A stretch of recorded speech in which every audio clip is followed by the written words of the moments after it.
Muy bien, se está transmitiendo en el Facebook.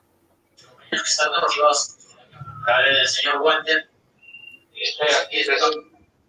Muy buenas noches. Las disculpas por el retraso. Algunos problemas en cuanto a la tecnología nos han impedido que iniciemos a la hora programada, ¿no? Y nuevamente agradecerles por estar siguiendo la transmisión. Tenemos desde Chile al doctor Elías Pizarro, del cual podemos hacer referencia a su hoja de vida, ¿no? El cual nos proporcionó a la asociación. El profesor doctor Elías Pizarro, profesor asociado del Departamento de Ciencias Históricas y Geográficas, director del Departamento de Ciencias Históricas y Geográficas, Facultad de Educación y Humanidades, Universidad de Tarapacá, Arica, Chile. Muy buenas tardes, doctor Elías Pizarro. Gracias, un saludo a todos, a todas. Por otro, igualmente nos acompaña el maestro Efraín Choque Alanoca. Es docente de Historia y Geografía y abogado por la Universidad Inca Garcilaso de la Vega, magíster en investigación por la Universidad Nacional Pedro Ruiz Gallo, es presidente del Instituto de Ciencias Sociales del Perú y coautor de las siguientes obras, ¿no? Entre las más importantes que hoy vamos a hablar, La burguesía comercial en Tacna, ¿no?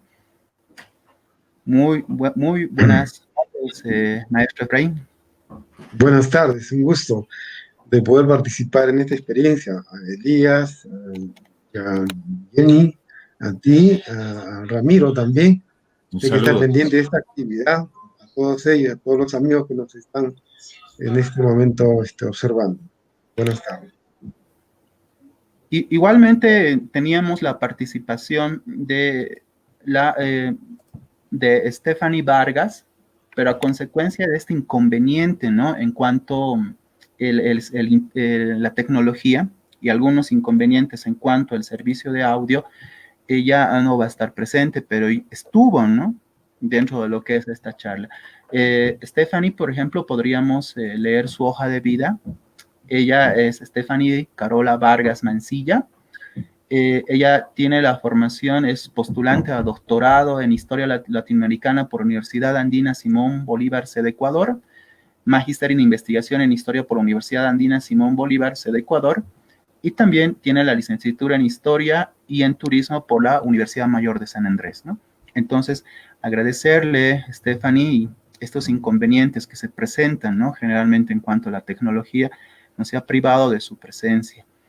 Por otra parte, tenemos la participación de Yevgeny Flores Montalvo. Él es licenciado en Historia por la UMSA.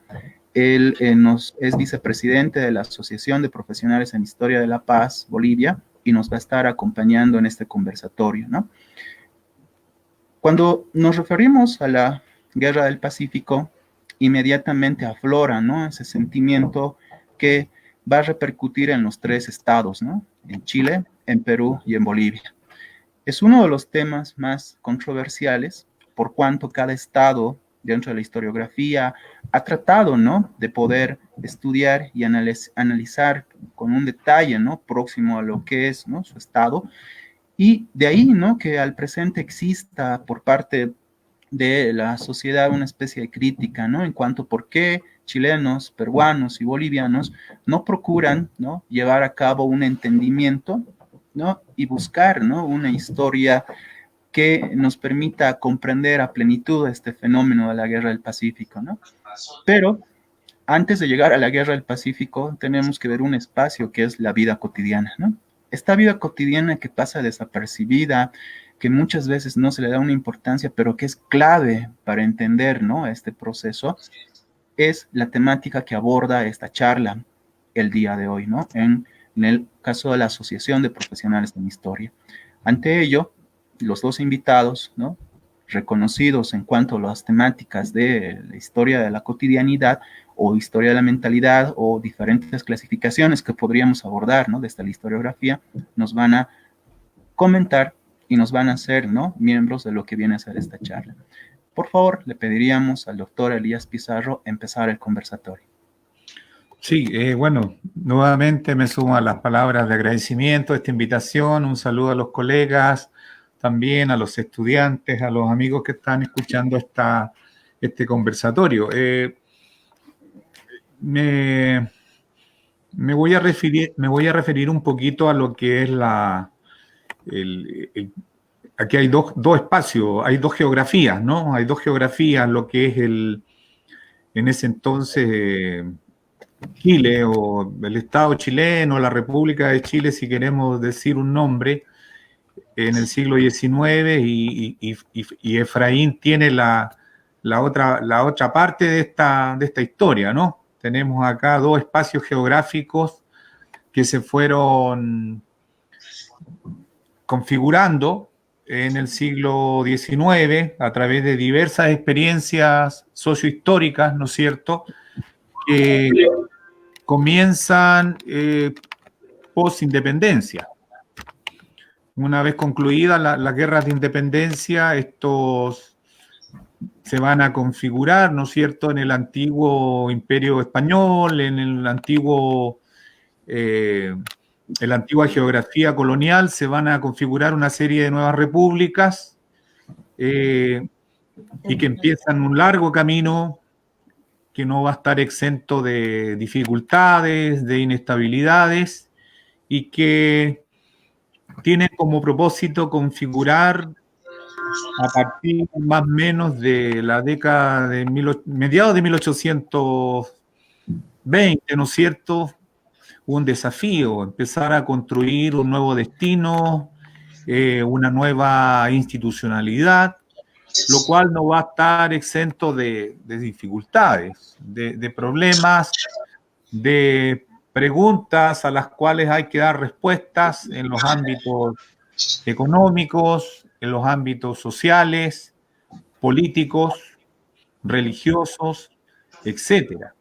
Entonces, estos nuevos estados, dentro de los cuales estamos nosotros, ¿no es cierto?, en América del Sur, en este caso Chile, tiene un par de años, de alguna manera, yo diría bastante breves en comparación al resto de los países vecinos, de inestabilidad política, buscando un camino, como diría Portales, buscando el resorte de la máquina, ¿no?, que dé la estabilidad que se necesita.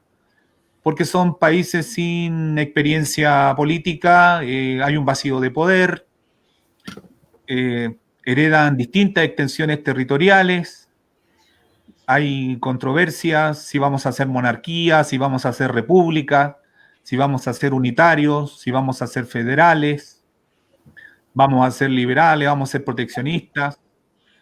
Todo ese conjunto de desafíos, de preguntas, los estados tuvieron que responderlas. Y Chile asume ese camino, esas experiencias políticas que van a ir concluyendo, ¿no es cierto?, estos años de inestabilidad, de aprendizaje político, de búsqueda de una nueva institucionalidad en la década de 1830. Y ahí se empieza a configurar a partir del proyecto político conservador el Estado.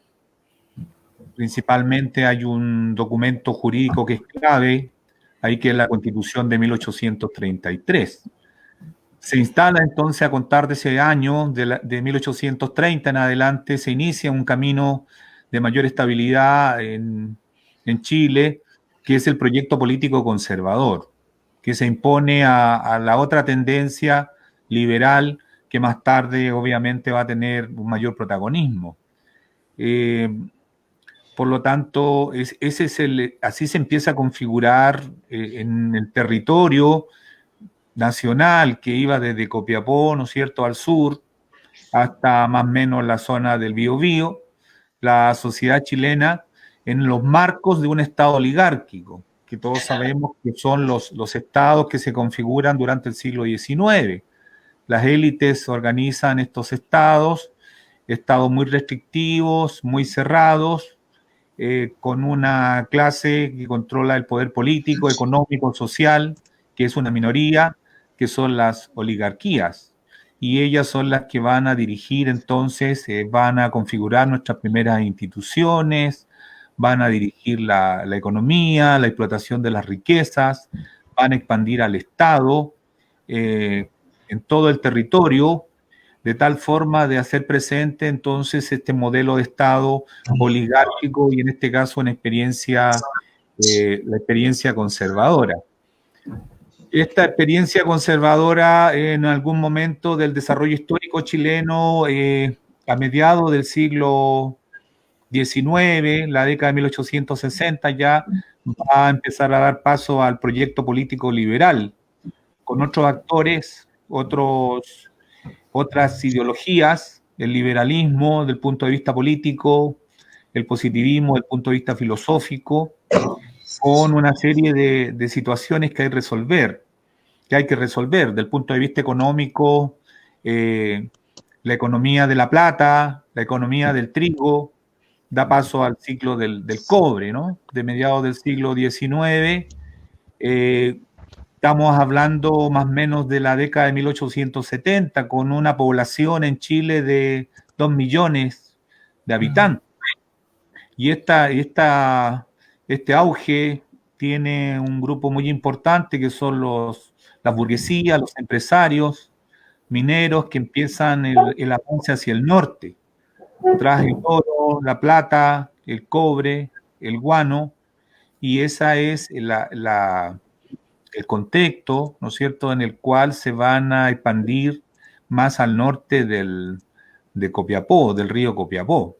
En ese contexto es que se van a producir, ¿no es cierto?, los avances a territorios que de alguna manera, de acuerdo a lo que deja el periodo colonial, estábamos en presencia de fronteras no bien delimitadas, ¿no es cierto?, que van a implicar una serie de conversaciones con las élites de los países vecinos, con los nuevos dirigentes de los estados, y se iniciarán una serie de conversaciones, tratados que posteriormente, en un momento, ¿no es cierto?, van a dar origen de igual forma al conflicto del 79. Este es un poco el camino que se recorre, ¿no es cierto?, en el caso del Estado chileno durante el siglo XIX, con situaciones también de crisis económica, como algo conversábamos con Efraín al comienzo, que va a hacer que los países, los nuevos estados, miren, ¿no es cierto?, al desierto salitrero como una posibilidad de resolver sus problemas, en el caso de Chile, sus problemas económicos, y viene toda la segunda parte de esta historia que en este caso no es tema. Ese es un poquito una suerte de breve reseña que quería hacer yo desde la configuración del Estado chileno decimonónico, desde los marcos de los proyectos políticos conservador-liberal y obviamente desde las construcciones que hacen las oligarquías. Bien. Respecto a este rol que desempeñaron las oligarquías en Chile, hay algunos estudios, ¿no?, que llegaron aquí a Bolivia en cuanto a esta concepción, ¿no?, referente a la guerra y la percepción de una guerra civilizatoria, ¿no?, que se llevó a cabo aquí en territorio de Atacama, y esa preeminencia, ¿no?, por parte de la élite, o pongámosle, como mencionó, de la oligarquía, que creó, ¿no?, todo un sentimiento, ¿no?, de progreso y desarrollo en Chile. ¿Cuál sería el aspecto de la vida cotidiana de esta oligarquía chilena, doctor Elías Pizarro? Bueno, aquí hay que destacar todo el ideario que se construye en relación a la modernización, una idea de progreso, civilización, ¿no es cierto?, versus retraso, versus barbarie, de ilustración, que se ve reflejada en todo lo que es la cultura escrita, por ejemplo, el caso de la prensa, el caso de la expansión de la escuela pública, donde de alguna manera se impone, ¿no es cierto?, esta idea de progreso, de desarrollo y la expansión, la explotación de los recursos económicos también está dentro de este imaginario, de esta construcción que se hace y que es la misma con la cual se inicia la expansión hacia la zona de la frontera que estaba habitada por las poblaciones originarias, ¿no? Que quedaron por mucho tiempo en un territorio donde el Estado no se hacía presente. Ese es el discurso que se promueve desde la élite, desde los grupos políticos, desde liberales, conservadores, desde el Parlamento, y esa es un poco lo que se ve, se lee, que justifica en algunos momentos esta expansión hacia el norte y obviamente igual hacia el sur. Un panorama que se va dando, ¿no? Esto en el siglo XIX, enfrentando a tres estados, ¿no? Chile, Perú y Bolivia, en una guerra que hasta el presente, ¿no? Nos sigue causando debates. Y ahora nos iríamos a lo que es por parte del Perú, ¿no? Maestro Efraín Choque, ¿no? Desde la perspectiva del Perú.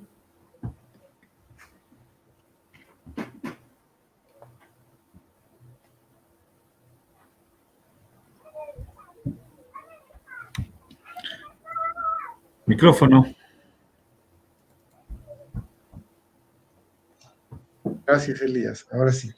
Y decía que si vamos a remontarnos a los tiempos coloniales, entonces podríamos decir que desde fines de la colonia ya se desatan todos los Andes centrales y del sur, vastos movimientos de reivindicación se desenlazan finalmente en el movimiento nacional indígena con Tupac Amaru, Catari, ¿no? Y entonces involucra una movilización, miles de hombres de los Andes, mujeres también movilizados, frente a una potencia extranjera, castellana o española, que había sojuzgado y había dominado ante ese periodo colonial.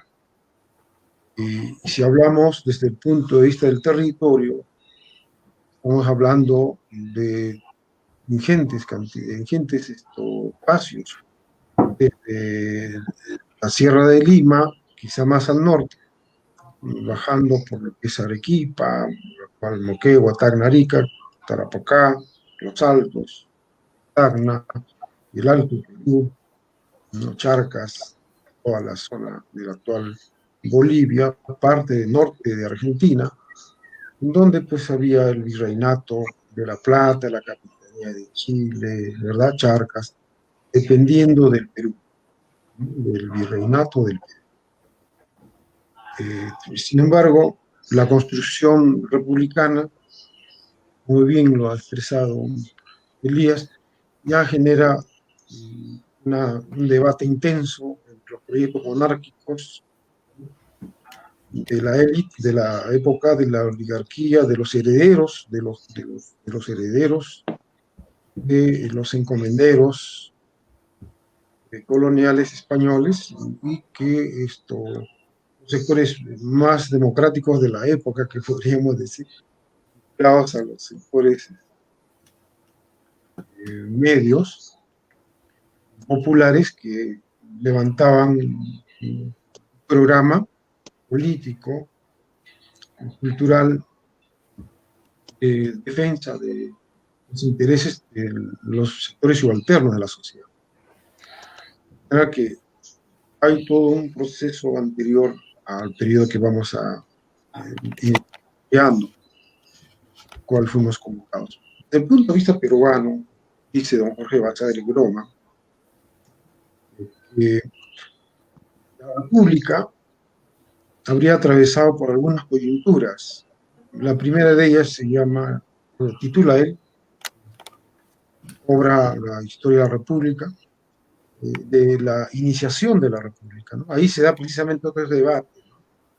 Entre San Martín, Monteagudo, están por una salida, vamos a decir así, monárquica, constitucional para el país.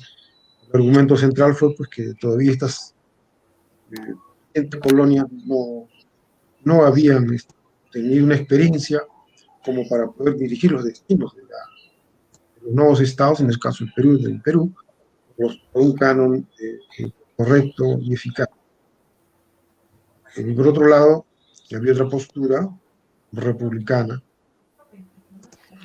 que planteaba que sí había una posibilidad de desarrollo autónomo, independiente, democrático, con los ideales precisamente de las revoluciones norteamericanas, francesas y otros desarrollos que eran diferentes a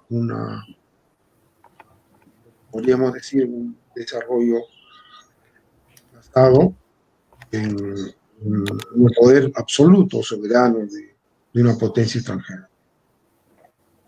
Y luego de la iniciación de la República viene el periodo del militarismo en el Perú, ¿no? Va de 1841 más o menos, perdón, que termina en el 41, con el descubrimiento de un producto que más adelante se generó el conflicto, ¿no? Por von Humboldt, que es el guano de islas. Y luego viene ese ciclo del guano, otro ciclo histórico llamado el guano de islas, que llega precisamente hasta el periodo de preguerra, que nos vamos a referir aquí, que es más o menos 1876 en el Perú, hasta ya el 79, 1879, que se da el desenlace de la guerra en abril del 79, y termina el 83, ¿no? 84, con la ratificación del Tratado de Ancón. Después ya vendrá el periodo de la reconstrucción, pero queríamos centrarnos, para eso en los invitados, a desarrollar algunas líneas de análisis respecto del impacto de la preguerra en la zona sur del Perú, ¿no? Que, como repito, abarcó hasta Pacá, y teníamos como vecinos en Bolivia, y más abajo está la República, a que he hecho referencia hace poco a través del Estado. Este punto sobre la dinámica económica, social y sus correlatos a través de la cotidianidad, que podría ser motivo, ¿no? Y ha sido motivo, ¿no?, de reflexiones nuestras, ¿no?, a través de algunos trabajos. Uno de ellos, nosotros iniciamos, se tituló Contribuciones a la historia de Tacna y Arica, etapa de preguerra, precisamente, siguiendo la propuesta de las coyunturas de don Jorge Basadre Groma. Era un trabajo inicial, Elías, que capaz has visto en el archivo de Tacna, o los amigos de La Paz, que luego fue, digamos, precisado, mejorado, por otro trabajo que se tituló La burguesía comercial en Tacna. He visto que has trabajado también eso, Elías, cuando desarrollaste un trabajo sobre italianos, creo, en Arica. Y Exacto.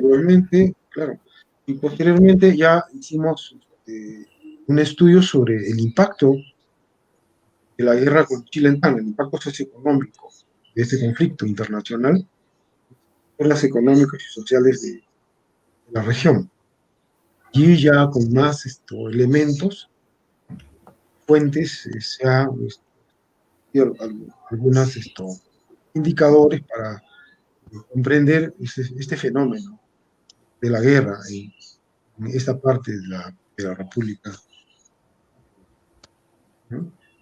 Y queríamos en esta intervención establecer que los impactos fueron diferenciados en la preguerra, que podríamos decir que en líneas generales había una crisis muy profunda en el Perú, una crisis de una gravedad que don Jorge Basadre llama este periodo de la crisis de preguerra el periodo de la prosperidad falaz. Después del guano y salitre hubo una sensación de mucha opulencia, mucha riqueza, pero eso era para un pequeño o minúsculo sector, ¿no? Los beneficiados, los consignatarios del guano y del salitre, que tenían intereses aquí en el sur del Perú, en el Banco de Tacna, capitales mayoritarios ingleses, y también con intereses en las salitreras de Tarapacá. De manera que había una crisis nacional, pero también había, aparte de la crisis, un impacto muy fuerte en la economía nacional, la agricultura y las tiendas bodegueras del vino y los aguardientes para el noroeste boliviano. Y ahí hay un impulso, un ciclo minero muy fuerte. Entonces, esto más el otro efecto de la inflación, la depreciación de los billetes fiscales, formaron todo un clima de frustración pues, de esta aparente prosperidad en el Perú y que esto llegaba a niveles de corrupción en el aparato del Estado. Y así esa crisis y esa inflación impactó fuertemente en la estructura económica, social y política del Perú y de Tacna, que para un factor del azar, en 1868 se desata una tremendo catástrofe como un terremoto, ¿no? Y que afectó también, ¿no?, de manera negativa al desarrollo socioeconómico de la región de Arica, Tacna y de Moquegua. De manera que ese es el preludio y ese es más o menos los resortes por los que son momentos que configuran una entrada a la guerra, al proceso de guerra ya de 1800. Que volveremos, moderador, con más detalles sobre esto o continuamos sobre este tema, no sé. Maestro Efraín, a ver, hay una consulta, ¿no?, referente a esta herencia virreinal por parte del Perú, de haber tenido una de las capitales, ¿no?, más importantes en Sudamérica, el Virreinato del Perú y la Ciudad de los Reyes, ¿no?, Lima. Tuvo, perdón, alguna importancia en torno a esta formación regional, en el caso del Perú, y a la larga, durante el siglo XIX, ya en la Guerra del Pacífico, ¿no?, en esta conformación de un ejército en el sur, un ejército en la capital, ¿no? Esta herencia de la mentalidad virreinal tuvo algo que ver en este siglo XIX, maestro Efraín. Claro, o sea, se habla por eso de un nuevo pacto colonial, ¿no? Los historiadores peruanos, como Burga, Bonilla, toda la gente de San Marcos habla de que, bueno, lo que ha cambiado es simplemente dato político, pero sí de un nuevo pacto, herederos de la colonia española, sus herederos continuaron. El nuevo pacto no abarcó aspectos legales, ¿no? Una serie de estereotipos, una serie de mecanismos de opresión ideológica, simbólica, continuaron subsistiendo hasta el día de hoy. Y eso ha desatado, pues, un sinfín de debates sobre exclusión, sobre discriminación étnico, racial, social y económico, político, ¿no? Y ha llevado a un sinfín de levantamientos y crisis política, por decirlo menos. De manera que la herencia colonial, como decía José Carlos Mariátegui en los ensayos, ha repercutido durante toda la República, ¿no? Y lo mismo decía Víctor Raúl Aya de la Torre o González Prada. Ha hecho mella digamos, de las posturas dictadoras, porque digamos que pensaban superar este tema con el planteamiento de una sociedad mestiza, una sociedad criolla, ¿no? Y sin embargo, el debate continúa, por eso se habla de una nación en construcción, a pesar de los años que tenemos de vida republicana, pero creo que en nuestras sociedades hay ese común denominador, ¿no? ¿Qué hablamos ahora de Chile? Que se habló en la dictadura, de que estaban ya en la bonanza, estaban en el primer mundo, y nos dimos cuenta hasta hace poquito la pandemia, o la crisis generada en los sectores subalternos, que no era tanto así, tanta belleza como se decía en las palabras, sino que habían sectores profundamente olvidados, ¿no? Por un pequeño sector con un modelo económico que ha impuesto una lógica dominadora y succionadora de quienes precisamente desarrollan la riqueza del país, ¿no? De la nación. De manera que habría que señalar que tenemos herencias muy fuertes en nuestras sociedades, ¿no? La oligarquía después se dedicó a una política primario exportadora, extractivista, desde tiempos de la colonia hasta la república, y continuamos con este modelo, y más salvaje con el modelo neoliberal, ¿no? De poner en peligro la vida, y ahora lo vemos en la pandemia, ¿no? De miles, de millones de personas en el mundo, pero que hay una reacción, ¿no?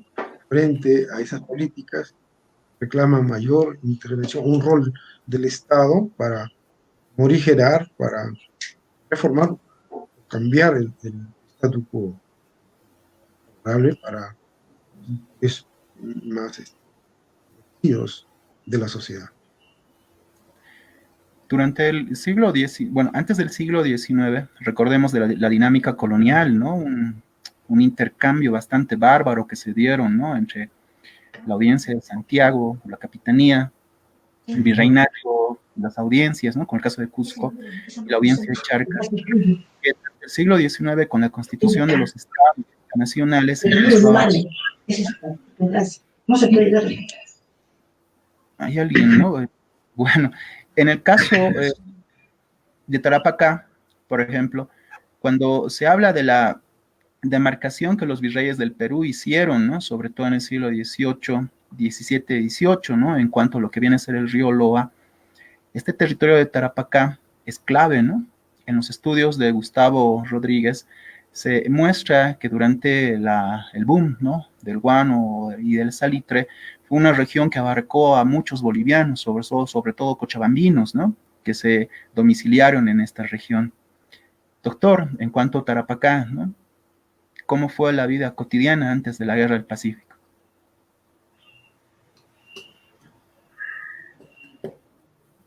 En el caso de mira, aquí Óscar Bermúdez Miral, me parece, Óscar Bermúdez Miral tiene su historia del salitre, ¿no? Donde sí, ve todas estas poblaciones que se desplazan, en el caso de chilenos, a trabajar a los auges mineros. Hay circulación, desplazamiento de población chilena, los censos de la época arrojan en algunos lugares más población chilena que originaria, ¿no? Sí. En el caso de Tarapacá, me parece, Efraín, que está el trabajo de Billinghurst, ¿no?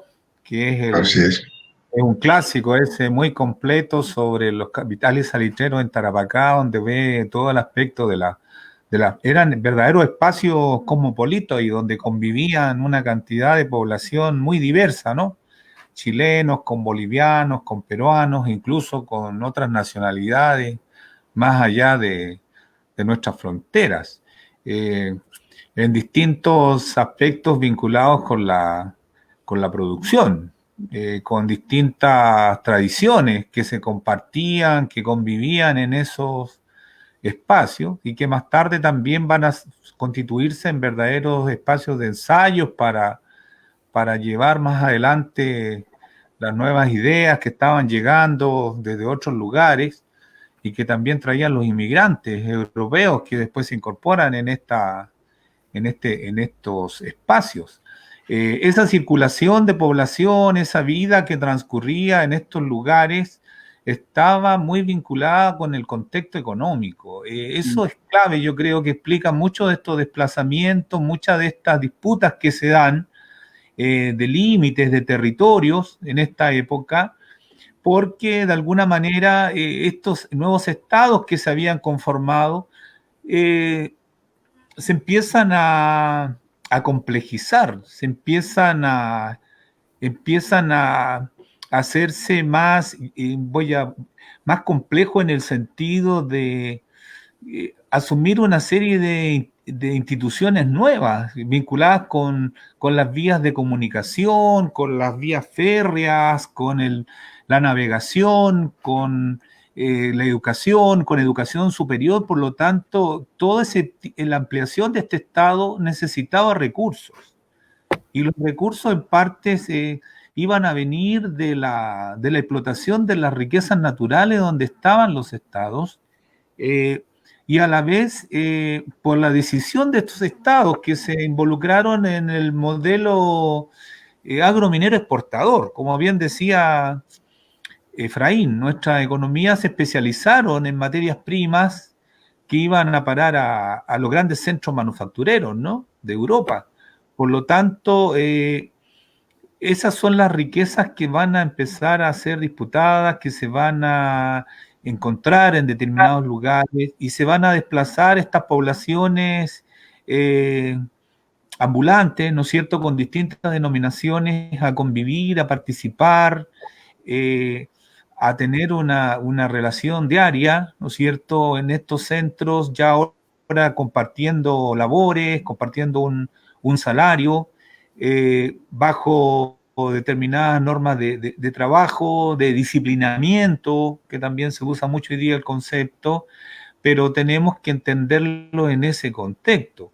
Y si le sumamos aún más la época, si avanzamos a mediados del siglo XIX, toda esta suerte de todas estas explotaciones, estos modelos económicos coinciden con la época del imperialismo, ¿no es cierto?, donde está Inglaterra y Francia muy presentes en estos países, ofreciendo empréstitos, ofreciendo capital tecnológico, capital financiero, ¿no es cierto?, con miras a tener una participación en la explotación de estos recursos naturales. Entonces, por un lado, tenemos toda esta época de la injerencia de las potencias europeas, en este caso, el imperialismo mundial, más o menos 1870 en adelante hasta 1914, ¿no?, que para satisfacer ya demandas propias que le exigía la ampliación de los aparatos públicos, burocracia, ministerios, y se depende en estos modelos de un solo producto, son economías monoexportadoras. En el caso de la base económica, por ejemplo, del Estado portaliano, del caso chileno, es la plata de Caracoles, perdón, la plata de Chañarcillo, de Tres Puntas, de Agua Amarga, de Arqueros. Después va a ser el trigo con los mercados de Australia y California, donde se exporta. Después va a ser otro ciclo del cobre y después se va a caer, ¿no es cierto?, en el ciclo del salitre. Entonces, estas poblaciones que se desplazan a estos espacios de convivencia, de fraternidad en algunos casos, es muy interesante lo que va a ocurrir más adelante cuando viene todas las luchas de los movimientos obreros. Ahí están peruanos, bolivianos, argentinos, en esas demandas, en estos centros de producción, obedecen a esas dinámicas, a cómo se insertaron nuestras economías en la economía mundial como exportadoras de materias primas, ¿no es cierto?, y cómo de alguna manera van a ser campo de disputa de las potencias europeas con influencia económica, influencia política. Yo creo que es importante marcar esa situación de estos lugares. ¿Y quiénes circulan, quiénes se desplazan? Son las poblaciones que están migrando, ¿no es cierto?, desde el campo, en algunos casos a la ciudad. Todavía la migración es muy pequeña comparada con la que va a ocurrir después, ¿no es cierto? Pero también en el caso de Chile son las poblaciones que están migrando a todo lo que es el auge del cobre, el auge de la plata y más tarde el auge del salitre, bajo diversas modalidades. Y otros grupos que también se desplazan, que son interesantes, los que parten a construir las redes ferroviarias, que también el Perú tiene una historia muy interesante con Stewart, ¿no? Que escribe un libro sobre todo lo que hace Mainz cuando parte con estas poblaciones. Entonces, estos son los momentos en los cuales el caso del chileno, el bajo pueblo, el peonaje, los rotos, más tarde el proletariado, ¿no es cierto?, va a ser el que va a convivir en estos espacios con estas otras nacionalidades, en esta geografía, ¿no es cierto?, sobre todo del desierto, que es el espacio en un momento que va a estar en disputa, el desierto salitrero. Efraín nombraba todo el auge del guano, ¿no? Me acordaba del libro de Heraclio Bonilla, Guano y burguesía en el Perú, que fueron libros que leí como estudiante. Entonces, pero todo hay un patrón común, que son las riquezas, son los recursos naturales, las materias primas, las cuales las élites, las oligarquías han decidido poner en el mercado mundial, porque ellas son las que controlan la banca, ¿no es cierto?, la finanza de estos estados. Yo creo que es interesante también hacer esa reflexión a partir de lo que el moderador nos está consultando. En 1907 tenemos la famosa masacre de Santa María de Iquique, ¿no? Exactamente. Y en uno de los reportes que dio el entonces cónsul Aristides Moreno, informaba, ¿no?, de esta unión que había habido entre los diferentes trabajadores bolivianos, peruanos, ¿no?, argentinos y chilenos, bajo una misma consigna, ¿no?, en torno a lo que era su demanda laboral, ¿no? Entonces es una dinámica que se va fortaleciendo con mayor fuerza, ¿no?, dentro de lo que va a ser esta dinámica económica, ¿no?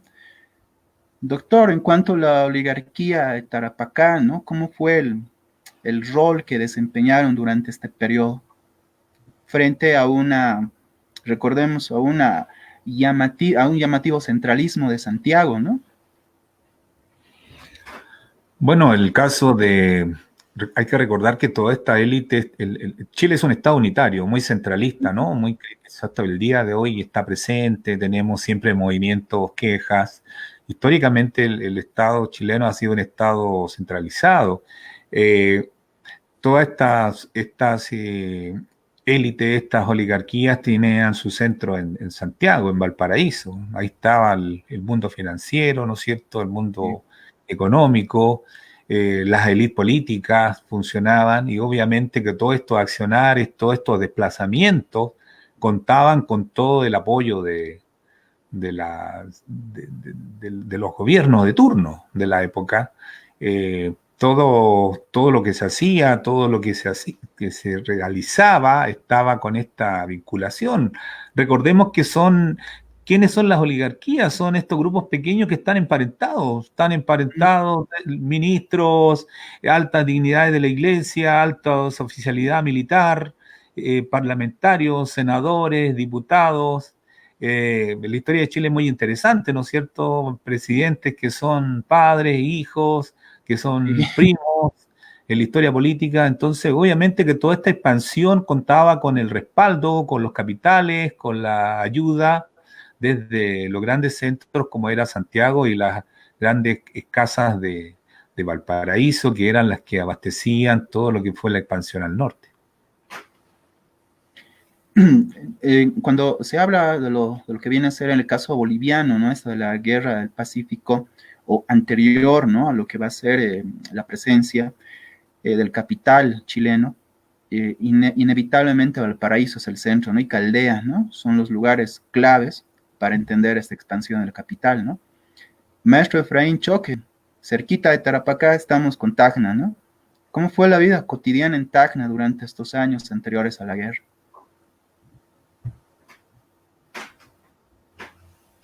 otra vez el micrófono, maestro. Micrófono, Efraín. Gracias, gracias. Sí, permítanme también establecer algunas líneas descriptivas sobre cómo los capitales internacionales estaban asentados en la zona en la zona de Tacna, en el mercado de Tacna, vinculados al mercado nacional, al mercado de Lima y a Tarapacá. Habían poderosas casas, la casa Jeep, por ejemplo, estaba en Lima y también estaba en Tarapacá y también estaba en Tacna. Santiago. En Santiago y también en los yacimientos salitreros de La Pampa y en Tarapacá. Por eso cuando en 1874 el gobierno de Pardo, aquí en Lima, nacionaliza algunos yacimientos, casi el 100% de yacimientos, entonces estas casas poderosas se oponen a esa política de nacionalización. Había una crisis terrible, como hace momentos atrás dije, desde el punto de vista financiero, económico y monetario. Y con esas medidas pensaba mejorarse. Y aquí en Tacna había una casa Jeep, y también había otro prominente, un rico hombre, que es de origen británico, el primer financista del Banco de Tacna, Campbell, de la casa Campbell. Él también se opuso a esa nacionalización y tuvo marcados intereses. Y cuando viene la guerra aquí, a la región, estos capitalistas británicos, los alemanes, franceses, se retiran de la zona. Entonces, esos capitales pasan a la zona ¿no? Y ya aquí ya había sido devastado por el tema de la guerra. Pero volviendo a la masacre, que en un artículo tuyo leí la masacre que sufrieron los trabajadores cubanos, bolivianos en La Pampa, del Salitre, hubo por entonces un propagandista, un literato, un escritor tacneño, Mario Chentore, que había por ese tiempo desarrollado propaganda periodística a favor de la unidad de los trabajadores del Salitre, obreros del Salitre, pero una campaña internacionalista para que los trabajadores se unan frente al explotador común, tanto pobladores, obreros de Bolivia, como de Chile, como de Perú. Era un incansable internacionalista de ideas socialistas, anarquistas, que pugnó a través de los medios de comunicación de la zona en la organización, politización, reivindicaciones economicistas de los obreros de la Pampa. Hay algunos escritos aquí en Tacna. Él formó junto con José María Barreto, con Juan Federico Barreto, un órgano que se llamó Letras. Letras estaba conectado a los intelectuales latinoamericanos. Por ejemplo, sus artículos también se publicaban aquí en Santiago, en La Montaña, de Lugones, de Leopoldo Lugones, ¿no? Y bueno, era un ambiente de conexión de las ideas renovadoras para entonces, las ideas anarquistas, las ideas socialistas, las ideas comunistas, ¿no? Y Recabarren, ¿no? Isaac Recabarren, por esos años funda el Partido Comunista de Chile, y se dan estos debates. Pero la lucha del proletariado, de los sectores populares, medios, frente a la oligarquía de ayer, ¿no? como la de hoy, pues ha sido una constante, ha sido lo que llamamos una permanencia. La sociedad de clases continúa. y es cierto, las oligarquías de entonces generaron dinámicas en la estructura económica de nuestros países y también en la zona de preguerra, ¿no? Apoyaron la primera institución del Banco de Tacna. Cuando nosotros hicimos una síntesis de cómo la ciudad de Tacna, inicios de 1879, a inicios, aún no había estallado la guerra, como eran estos grupos de poder que habían tomado, digamos, control de los mecanismos económicos, financieros, comerciales y políticos en todo este corredor que va desde el puerto de Arica, llegando a Tacna, y hacia el noroeste boliviano, ¿no? Trayendo mercaderías, trayendo capitales, ¿no? Internándolas hacia estos zonas, pero a su vez llevando riquezas del Alto Perú vía el puerto de Arica, ¿no? Y nosotros decíamos otras cosas, que principales actividades que habían en la zona de Tacna y Arica estaban articuladas regionalmente al eje Europa, Arica, Tacna, noroeste boliviano. En 1878, un dato de la época, los ingresos de exportación por la aduana de Arica habían descendido en un 50% en relación al año anterior. El afortunado año 1877 permitió atesorar 4.367 soles. En los primeros meses de 1879, la recaudación logró repuntar, pero el ambiente bélico, con sus zozobras e incertidumbres, anuló tal reanimación. Esto quiere decir que ya había crisis. Nosotros hablábamos hace un momento atrás. Había una crisis nacional que afectaba directamente. Y como en toda la preguerra, Gran Bretaña, Francia y Alemania eran las tres potencias ultramarinas que más importaban y exportaban por el puerto natural de Tacna, que era el de Arica. Las sociedades mercantiles y firmas de más importancia en la ciudad y la región fueron Campbell y compañía, justo la empresa que me refería hace rato, Ian Campbell, Salket y compañía, Carl y compañía, Porcela y Riveri y compañía, Cusicanqui hermanos, el Banco de Tacna, financistas ingleses y franceses.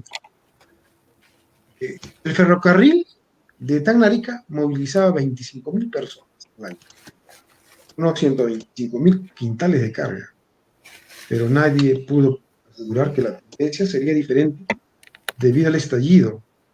5 hoteles albergaban a 1.400 pasajeros en 1870. La agricultura estuvo orientada al cultivo de vides y forrajes, algodón, a los productos de pan, llevar para el consumo local. La vid era procesada industrialmente y permitía la exportación de vinos y aguardiente, como habíamos señalado para el Alto Perú, ¿no? Para las haciendas y pueblos y asentamientos mineros altiplánicos. El cultivo de la alfalfa y los pastos servía para cubrir la demanda del arrieraje, a fin de alimentar las recuas y piaras. En el Valle de Tacna se destacaban las haciendas de Para, Piedra Blanca y Pichay, ¿no? Como un cordón verde circundaban la ciudad los pagos, y hay luces ancestrales en Tacna. Los pagos Humo, Olanique, Aymara, Ayca, Tonchaca, Sipay, Llana, Capanique, eran gobernados por sus comisarios o principales, ¿no? Estos eran descendientes de los antiguos jefes o étnicos, ¿no? Originarios aquí, en la zona puquina y después Aymara. En 1879, antes del inicio de la guerra, la mayoría absoluta de los pequeños propietarios de las chacras y chacarías eran de estos pagos originarios o indígenas tacneños. Representaban a 303 contribuyentes del distrito del Cercado, una población aproximada de 3.000 habitantes originarios aquí en la zona. La ciudad del Caplina estaba asentada a las riberas del río. Daba una forma de trapecio rectangular, alargado hacia el noroeste, con una estructura compuesta de manzanas, solares y una plaza principal, ubicada en la parte más meridional de la ciudad. El rol de contribuyentes urbanos presentaba 109 casas, 129 casitas, 247 cuartos, 51 tiendas y 5 tambos. La propiedad de estos inmuebles correspondía a la gran masa de nativos tacneños, que revestía la urbe de una aureola viva de peruanidad. Esta situación varió ostensiblemente a raíz del conflicto bélico. Un sector de comerciantes inmigrantes italianos se apoderó, vía la especulación inmobiliaria, de los mayores y mejores céntricos espacios de la ciudad.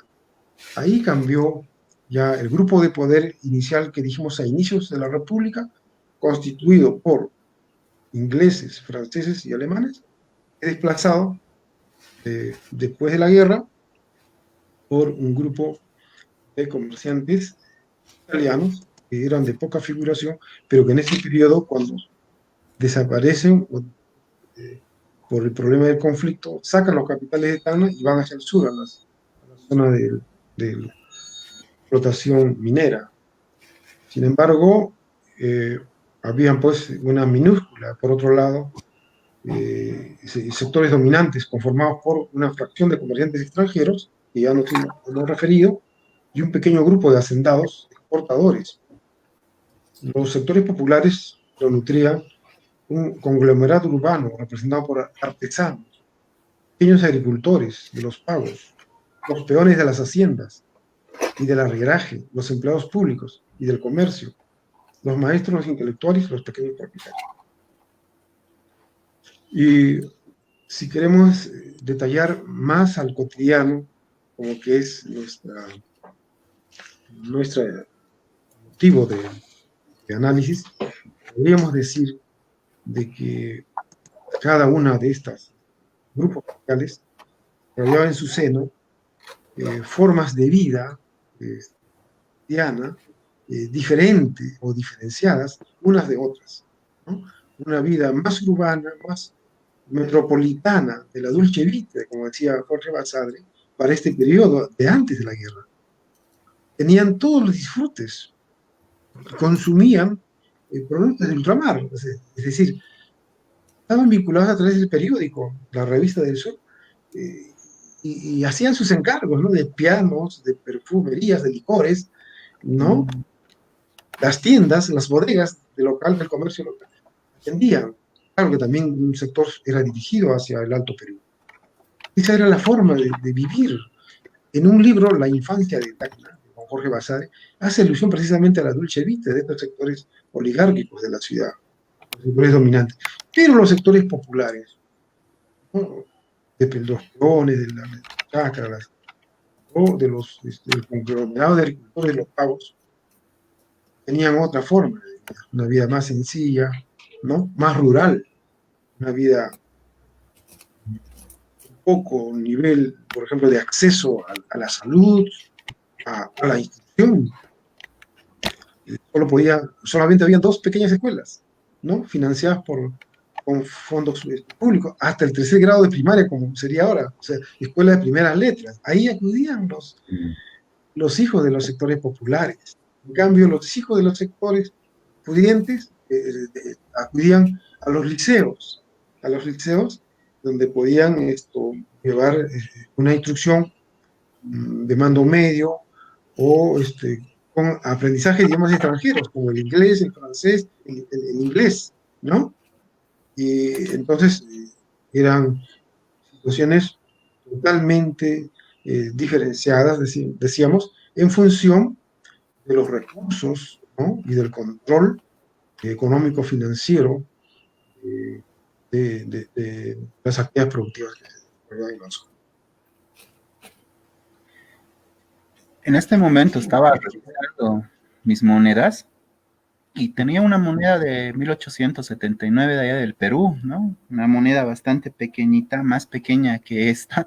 Quería mostrarla, ¿no? Para ver esto del impacto dentro de la vida social, pero no la puedo encontrar, ¿no? Encontré una del Perú, las famosas centenarias, ¿no? Esas que circularon, pero no la pude encontrar, no hubiera querido mostrarla, ¿no? Este elemento, sí, ¿no? En cuanto a la moneda, esa era mi pregunta, ¿no? En el diario de Vicente Ochoa, en cuanto al ejército, él describe, ¿no?, esto de la vida cotidiana de allá de Tacna, sobre todo porque fue el ejército boliviano que llegó a Tacna, ¿no? Y fue Daza, ¿no?, recibido como un héroe durante la primera parte y posteriormente ya con este rechazo después de la retirada de Camarones. Llamaba mucho la atención de los soldados bolivianos esto del rancho, ¿no?, que estaban ya sujetos, ¿no?, al ejército peruano, y en el caso del ejército boliviano no estaba sujeto a esto del pago, ¿no? Y Ochoa describía esto, Gustavo Rodríguez también posteriormente. Y respecto a la élite, ¿no? También la élite de Tacna, ¿no? Una élite reconocida, una élite que fue la primera en darle la bienvenida al ejército boliviano, ¿no?, en abril de 1879. Maestro, ¿cómo fue el impulso, o en este caso el efecto de la guerra para esta élite de Tacna? Buena pregunta. Antes, permíteme redondear la idea anterior. ¿Cómo es que, decíamos, la vida espiritual, cultural, de las actividades oficiales, ¿no?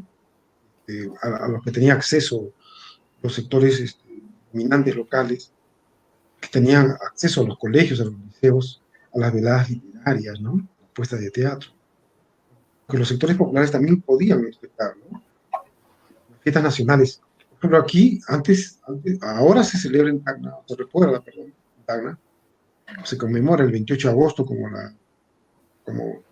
digamos, el día en que el ejército chileno sale de la zona, la desocupación de Tacna.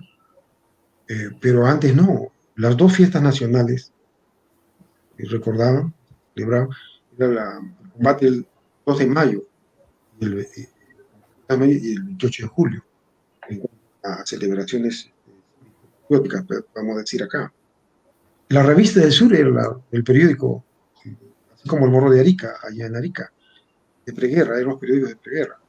Aquí se dejó de publicar, lógicamente, en mayo de 1880, después de la batalla de Campo de la Alianza, o la ciudad. El 14 de febrero de 1879, la Revista del Sur, con un gran titular en Tacna, con la siguiente noticia: fuerzas de ocupación chilena asaltan Antofagasta, alcanzando territorios bolivianos al sur del Grado 20. Esto impactó enormemente. Por esos días, la crisis monetaria nacional, a la que hemos hecho referencia, justo hablando de la moneda, la crisis monetaria boliviana y peruana. Y es más, la moneda boliviana tenía mucho más peso y tenía feble boliviana, era rechazado en Perú, la moneda papel era rechazada. Estaba la moneda boliviana porque representaba mayor valor, ¿ya? Decía este periódico local: habido es que a las causas generales que produjeron la depreciación de los billetes de Lima, se agregó en Tacna el hecho particular de rehusarse a recibir dichos billetes como moneda circulante, tal como sucede en la capital de la República y demás plazas mercantiles. Es decir, no se aceptaban las monedas, los billetes, eran depreciados en un 50%, pero así se les pagaba a los empleados del Estado. Nadie quería recibir, a tal punto que en los periódicos aparecía: no se reciben esos billetes. Es una crisis muy fuerte. Estamos hablando al inicio de la guerra, antes de la guerra. Esta vez en Tacna, la depreciación el 14 de febrero, ¿no?, monetaria ya no era del 25% como ocurrió en 1875, sino que había sobrepasado el 50%. En las demás regiones del país los estragos debieron ser mayores. El gran comercio de Tacna en relación a la crisis de 1879 parecía una flor en el desierto. Mantenía en pie gracias a la savia y a los nutrientes que le reportaba el tráfico con Bolivia y Europa. Sin embargo, debe registrarse que en la ciudad existían sectores fuertemente golpeados por la crisis. A estas capas se refería el artículo del fondo de la Revista del Sur del 11 de febrero, titulado La crisis. En él se lee: hablamos de los militares, empleados, pensionistas, que desde 1875 vienen sufriendo la reducción de casi a la mitad de su sueldo. Así nosotros escribimos: en estas circunstancias sorprendió la guerra a Tacna y al Perú. una profunda crisis monetaria, fiscal, económica cambiaba en el país. Quiebra del Estado civilista, ¿no? De la oligarquía de entonces, el desgobierno, la creciente corrupción que corroía las instituciones estatales, habían coronado un clima de conflicto y frustración nacional que se decía: no hay ministro, no hay representante, no hay ciudadano, no hay hombre honrado, pobre patria. Eso fue el momento en que llega la guerra Tangna, y así nos sorprendió. Bueno, sí, pues hablabas del tema de la moneda, ¿no?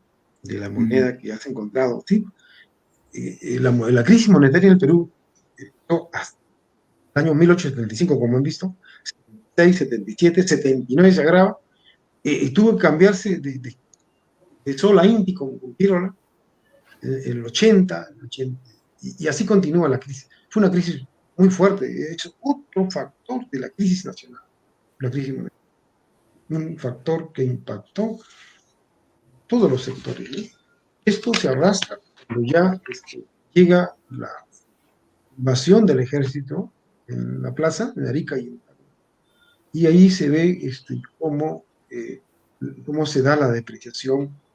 Progresivamente se va imponiendo otra moneda, ¿no?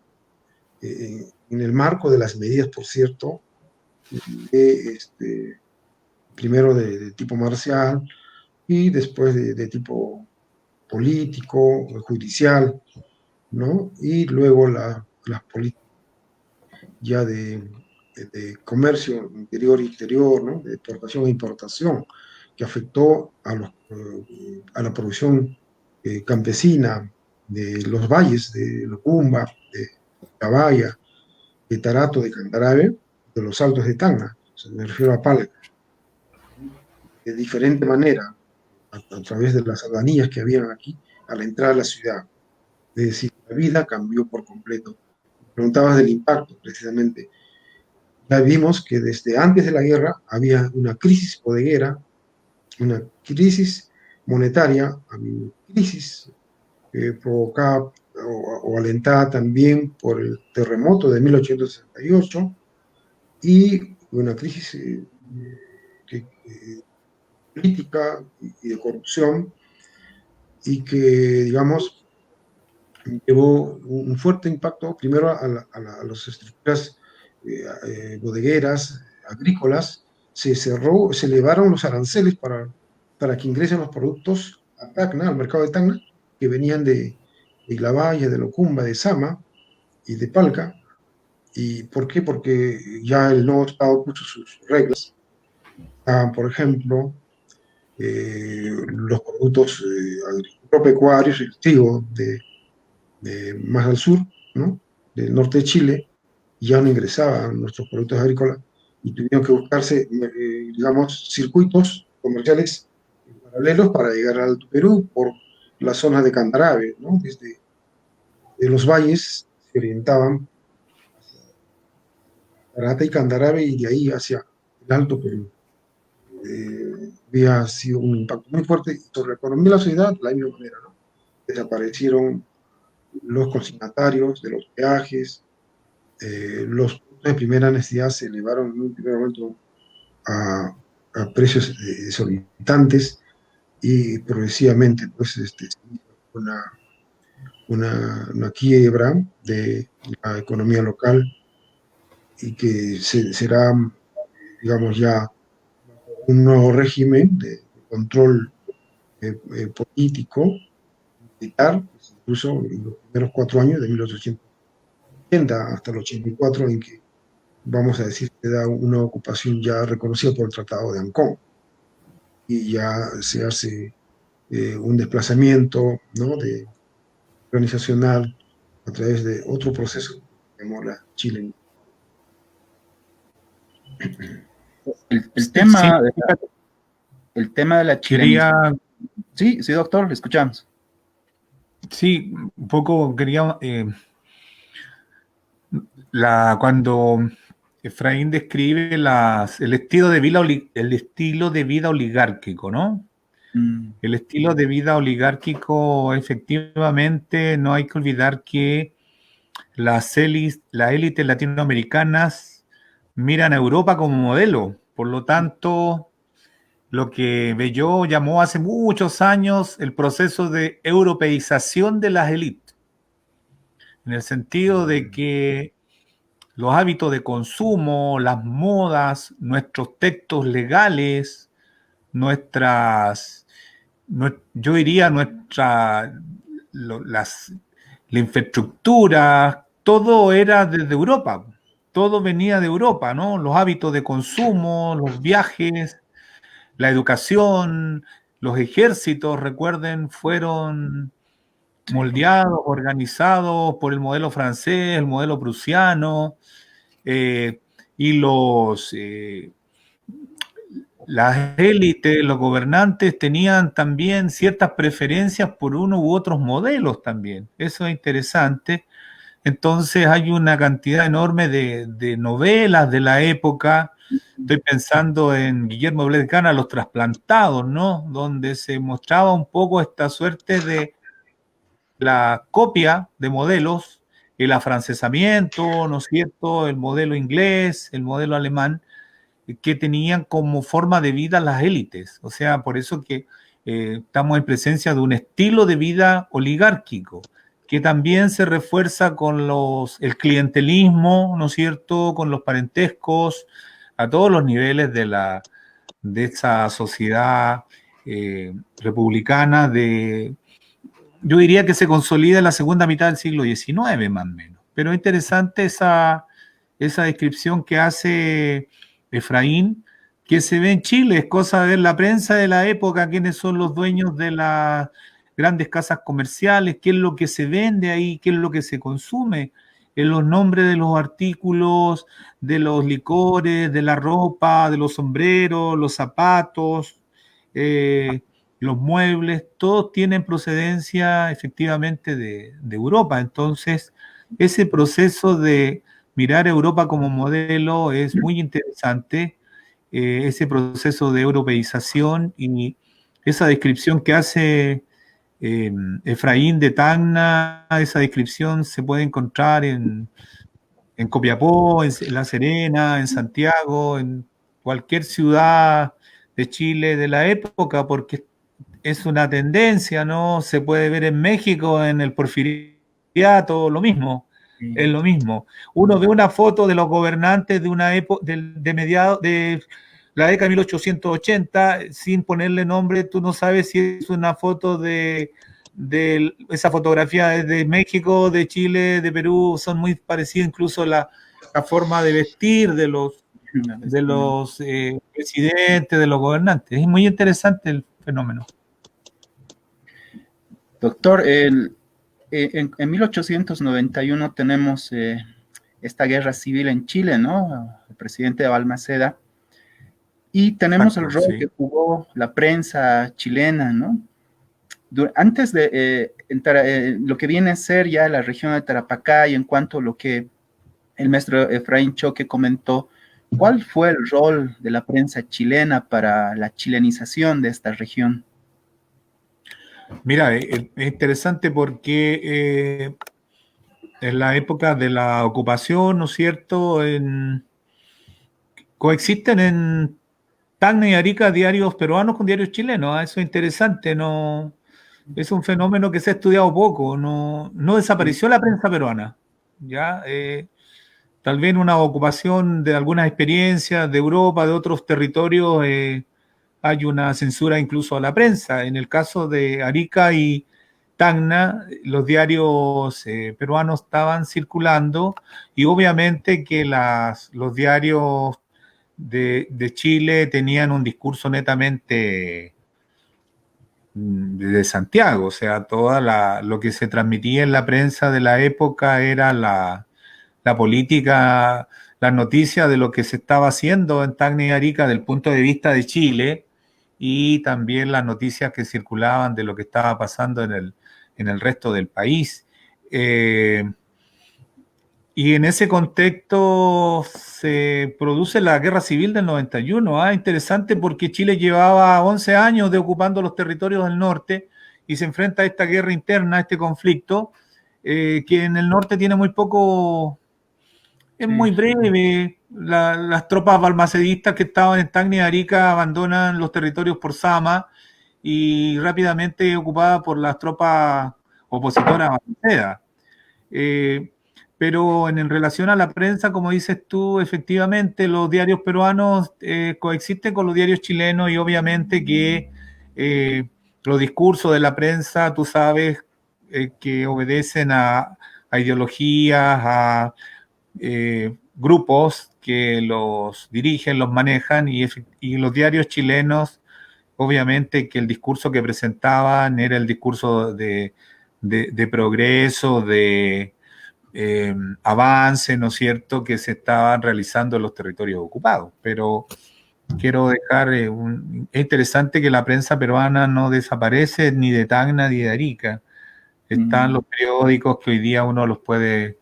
Hay episodios después un poco más duros, ¿no?, de una suerte de atentado, destrucción que sufren las prensas de periódicos en Tacna, Arica, pero obviamente que en la época estaban presentes los periódicos chilenos del Pacífico en Tacna, como bien lo sabe Efraín.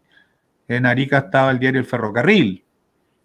Sí. Pero versus los diarios peruanos, La Voz del Sur, El Tacora y El Morro de Arica, ¿te das cuenta? Y las prensas ahí desde sus trincheras tenían sus columnas, sus artículos en torno a las distintas opiniones que se tenían de lo que se estaba produciendo en los territorios ocupados. Si me permites, sí, claro. Moderador. Y bueno, así como lo has descrito, Elías, aparentemente había una coexistencia pacífica. No es cierto, no es tan exacto, porque hay coyunturas que nosotros hemos estudiado durante la ocupación. Los estudios también hechos por veedores chilenos están llegando a perspectivas cada vez más coincidentes. Por ejemplo, decimos que hubo una etapa de una chilenización inicial, ¿no? Bueno, caracterizada por que se trató de buscar simpatías en las poblaciones peruanas, de Arica y de Tacna, un posible plebiscito. Pero esto ya cambia a partir de 1890, a partir de 1900, ¿no? Hay muchos libros, muchos trabajos así, hechos en Perú, como en Santiago, como en Bolivia, en otras partes. Pero nosotros llamamos ya la chilenización violenta, ¿no? Cuando se exacerban las contradicciones ahí, y hay la expulsión, ¿no?, de sectores de la población peruana de la zona ocupada, sacerdotes, las escuelas se cierran, y también la prensa. El 18 de julio de 1911, ojo, estamos hablando, 1929, la desocupación chilena de Tacna, pero del 11 hasta el 30, ¿cuántos años han pasado? Ya no existían periódicos peruanos, no existían. 8 de julio de 1909, no había competencia, no había discusión, no había debate. El Pacífico es un órgano oficial, es como decir el peruano, ¿no? Ese órgano sí estuvo en la ciudad de Tacna. Nosotros hemos fichado cada uno de los periódicos de la organización. Precisamente mi tesis de profesor de historia fue cómo es que se desarrolló el debate periodístico entre los periódicos de los dos países, de Chile y de Perú. Y ahí no solamente habían periódicos nacionalistas, ¿no? Adelante la nacionalización, como se acepta en Chile a través de la historiografía, sino que acompañaban los periódicos de menor, digamos, rigor, o digamos, pero de mayor como el ajicito, que se hacía llamar, que estaba asignado a grupos patrioteros, como si nosotros, estaban la población peruana. desaparecieron, tuvieron que salir los directores del Morro de Arica, el ferrocarril, como has mencionado, y también los redactores y directores. La prensa fue empastelada esa fecha, el 18 de julio de 1911, por una turba. Y bueno, se investigó y nunca se dio con ellos, lógicamente.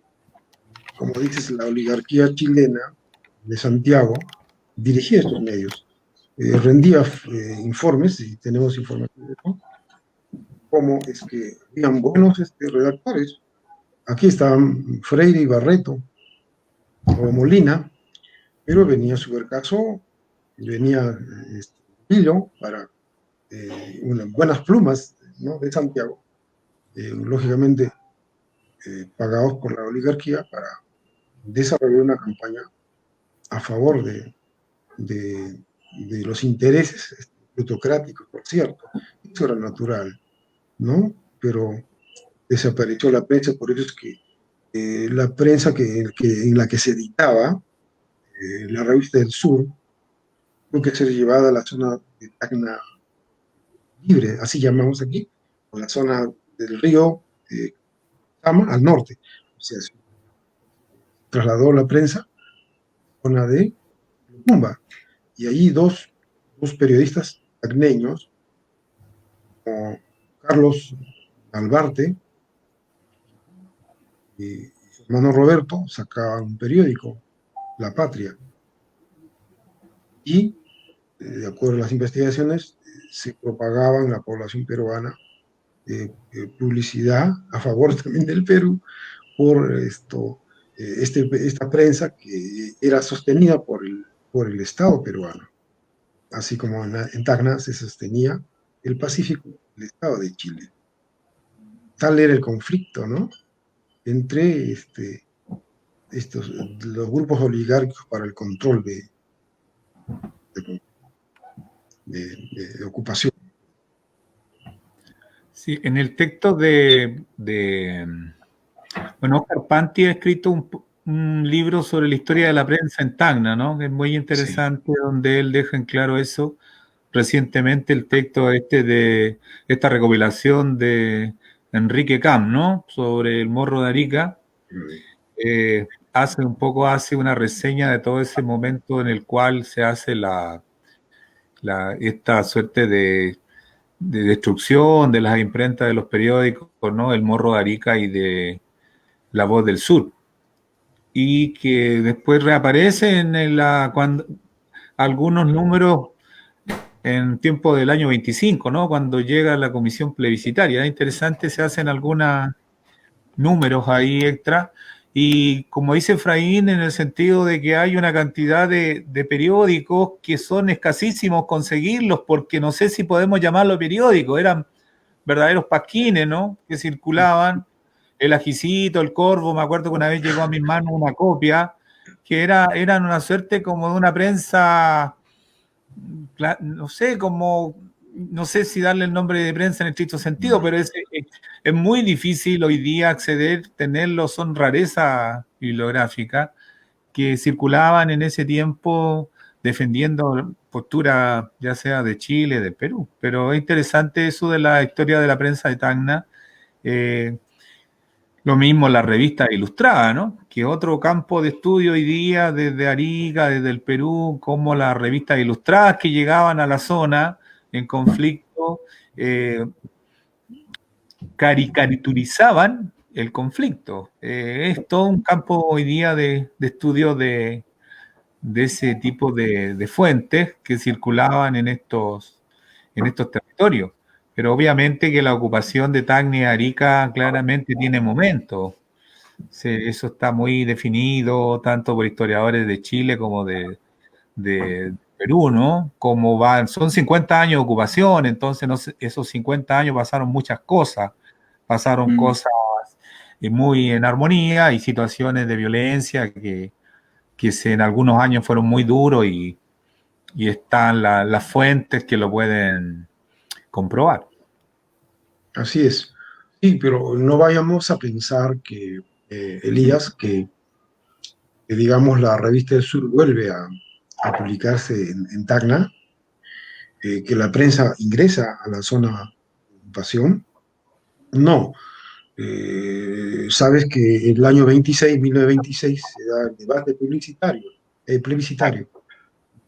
Entonces allí una prensa de Lima, a bordo del vapor Rímac, de un vapor peruano, Ucayali, ¿no? Cayali, perdón, donde estaban intelectuales peruanos de la comisión plebiscitaria. Claro. Jorge Ahí, Basadre. ahí bajan a Eh, entregar el... Sí, sí, ahí en esas condiciones, imagínate, en esas condiciones, se trató de hacer una difusión, Tenían una pero imprenta ahí. una pequeña imprenta a bordo, ¿no? Sí. Pero que precisamente de esos grupos ultranacionalistas, como decir, ¿no? Manejados por la oligarquía chilena, no permitía Sí. que entendieran para su difusión entre la Era muy complicado. Sí. bien difícil, ¿no? Incluso que las propias autoridades plebiscitarias peruanas pudieran descender. Exacto. Exacto, había mucho conflicto. Mucha tensión. Sí. Claro, yo también hice un estudio junto con Oscar Panti sobre la prensa peruana en la zona de Tacna Libre, o sea, de Locumba. Y en el periodo de la ocupación chilena circularon varios periódicos, el Centinela, La Patria, el Hermano Narváez, Claro. Pero de Gustavo circulación Pinto. muy, muy breve algunos, ¿eh? Sí, es cierto, ¿no? Aparecían y De 3 desaparecían. años, 4 años, ¿no? Sí, duraban poco algunos. Sí, sí, muy poco, sí, es cierto. Trató de contrarrestarse a la tremenda maquinaria que había aquí en Tacna por parte del Pacífico, pero no se pudo porque no ingresaba fácilmente la prensa peruana, sino de manera clandestina, ocupada. Bueno, creo que la pregunta de la prensa fue como una especie de pila, ¿no? Que boom, ¿no? Y es un tema bastante interesante que se puede alargar mucho. Y como lo dijo el doctor, este tiempo de la ocupación chilena, ¿no?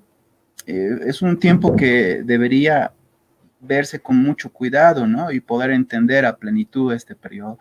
Efectivamente, los sentimientos ultranacionalistas, tanto de Perú, de Chile y de Bolivia, van a estar presentes, ¿no? Recordemos que en este pleito también Bolivia tuvo, ¿no? Una participación referente a esta necesidad del puerto de Arica, ¿no? Desde la diplomacia boliviana, ¿no? De este vínculo que tuvo, ¿no? Estos últimos minutos los vamos a destinar a la lectura de algún de los que nos están siguiendo en la página. Y Ivette Durán Calderón, un abrazo desde México. Sara Isabel Quispe Calleja, saludos a los panelistas. Atilio Martínez, saludos desde Panamá. Saludos desde Colombia. Carlos Enrique Lizárraga, saludos desde Cusco, Perú.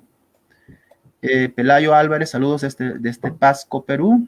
Guillermo Ramírez López, buena, doctora Efraín Choque, ¿no? Hay una bandera peruana, ¿no? Celeste Moreira, muy interesante. Y aquí hay una pregunta, ¿no?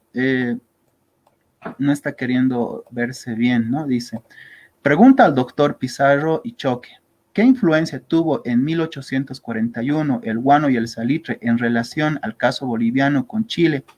¿Y cuál fue el rol del hermano Perú en 1879? Gracias. Saludos al maestro Waldemar Espinosa.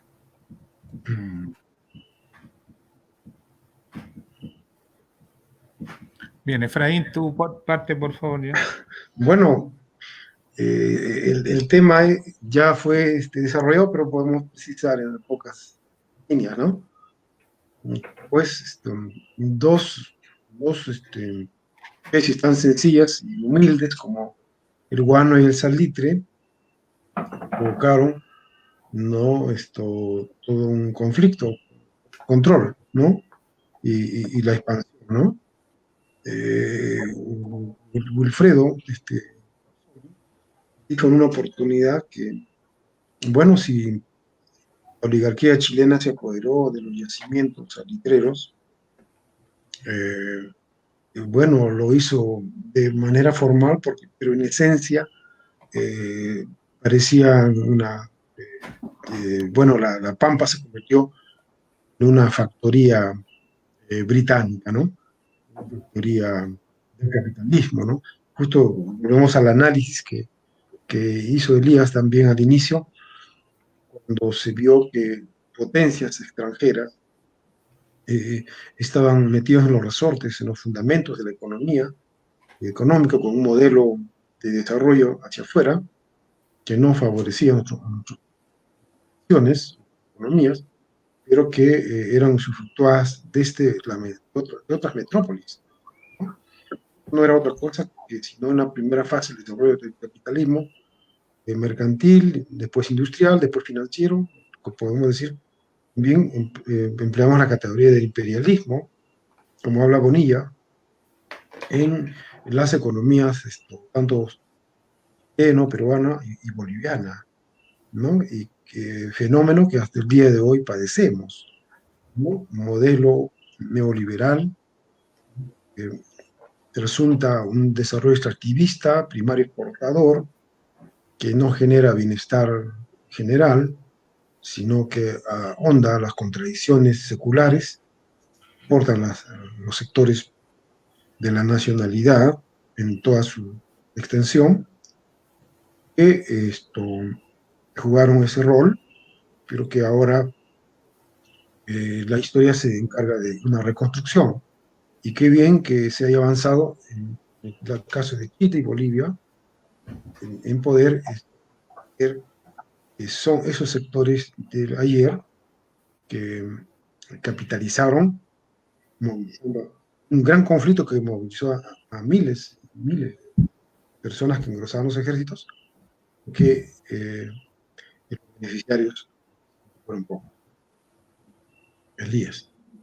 Sí, efectivamente, o sea, el ciclo del guano es reemplazado después por el salitre, por lo tanto, pero no es una cosa al azar, hay que ver qué productos, qué fertilizantes estaba demandando Europa en el momento. Entonces, el guano coincide que el guano termina, ¿no es cierto? Y el salitre es entonces lo que se necesita, la economía mundial, lo que se necesita. Las grandes potencias europeas, principalmente, por lo tanto hay una clara relación también en estos ciclos mundiales, cómo afectan las decisiones, las determinaciones de estos estados, ¿no es cierto?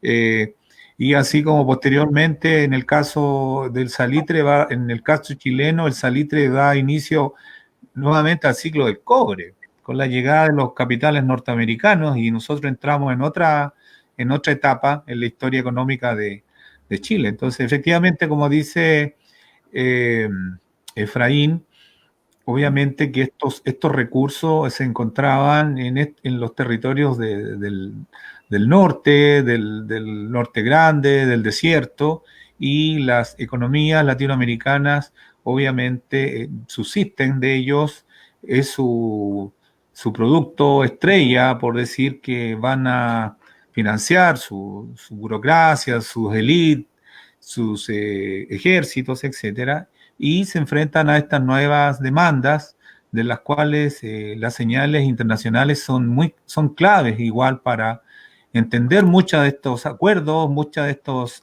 acciones. Nosotros tenemos un libro acá en Chile que se llama, de un historiador inglés que se llama, miren el nombre que es sugerente, Salitre, en ese momento, Salitre chileno, capital inglés.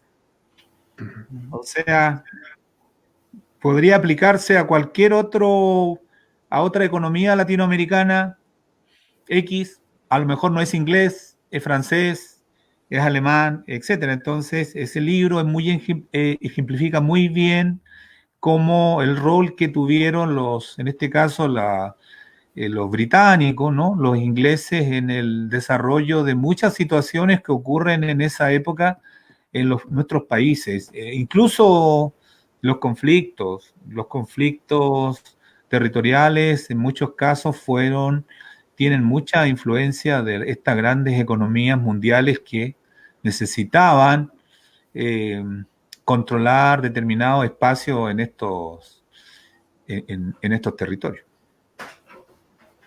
Gracias. Agradecer la participación de Antonieta Cajías, ¿no? Desde la página de Facebook. Igualmente, Humberto Espino, saludos de La Paz. Carlos Enrique Lizárraga, saludos desde Cusco, Perú. El tema que podemos alargarlo bastante. Teníamos la participación desde Bolivia de Stephanie Vargas, quien iba a dar, ¿no?, la visión boliviana, sobre todo en su trabajo en cuanto a mejillones, pero por cuestiones asociadas a esta de la tecnología no la tuvimos hoy presente, ¿no? Pero no significa que en una próxima oportunidad no esté presente, ¿no? Y pueda compartir con nosotros, ¿no? Desde la Asociación de Profesionales en Historia, agradecer a la participación del maestro Efraín Choque Alanoca desde el Perú, al doctor Elías Pizarro desde Chile, y mostrar, ¿no?, que entre los historiadores podemos hablar, que peruanos, chilenos y bolivianos estamos totalmente vinculados, ¿no? Algunas palabras de despedida, maestro Efraín Choque Alanoca. Muchas gracias por la oportunidad que nos ha dado la Asociación de Historiadores de La Paz, a nuestro amigo por la invitación, Ramiro Fernández. Estuvimos en la ciudad de Tacna en otro encuentro internacional junto al maestro Oscar Pineira, a Elías Pizarro, por compartir estas ideas, y también a tantos amigos que nos están viendo en estos momentos de las tres naciones. Cierto que estos son puntos de acercamiento conceptual, teórico. Creo que esta noche ha servido para ir precisando puntos de análisis para llegar más adelante, quizá con más material respecto a la cotidianidad propiamente dicha, ¿no? Es un trabajo nuevo en nuestras historiografías, son temáticas que obedecen también a metodologías propias. Es una gran tarea para la nueva generación de estudiosos, historiadores de estas materias. Eso va a permitir que los sin voz, los que no sabían leer ni escribir, que los sectores subalternos puedan tener voz y puedan generar un escrito, una narrativa, ser luego materia de análisis, interpretación y también de lo que ellos sintieron o lo que vivieron puedan ser ellos también junto a otros relatos que van a enriquecer la forma de expresarse tan como lo han hecho las historiografías tradicionales. Muchísimas gracias y buenas noches. Doctor Efraín Elías Pizarro, algunas palabras de despedida. Gracias. Bueno, igual me sumo a todo lo que ha dicho mi amigo Efraín. Un saludo a nuestro moderador también. Un gusto haber compartido contigo. A nuestro amigo Ramiro. Un abrazo desde acá, desde Arica, de Tarapacá. A mi amigo Efraín también. A las personas que en un día viernes, ¿no?, ya terminando quizás la jornada, se dieron el tiempo de conversar, de escuchar nuestras opiniones en torno a temas que están en constante renovación, en constante conversación a nivel de las investigaciones. Agradezco esta oportunidad. Yo creo que nos encontraremos en alguna oportunidad nuevamente, y un saludo a todos, a todas, y a cuidarse mucho también es el mensaje en este momento complejo que estamos viviendo. Buenas noches, gracias. Agradecerles por habernos sintonizado.